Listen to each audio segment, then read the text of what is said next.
Binili namin yung lupa guys ng 50k. Ngayon, naisipan ko ano kaya ang dapat gawin o pwedeng gawin. Kaya naisipan namin ng asawa ko magtanim na lang ng gulay.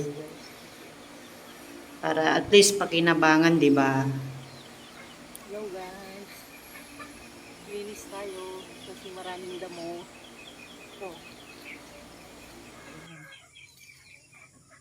Kasi kinukuha nila yung taba ng lupa pag inaagawan nila yung gulay.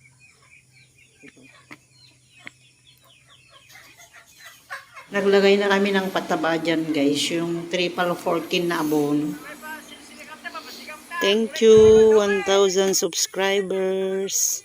Salamat po sa pag-subscribe niyo sa akin. Salamat sa panonood ng mga videos ko.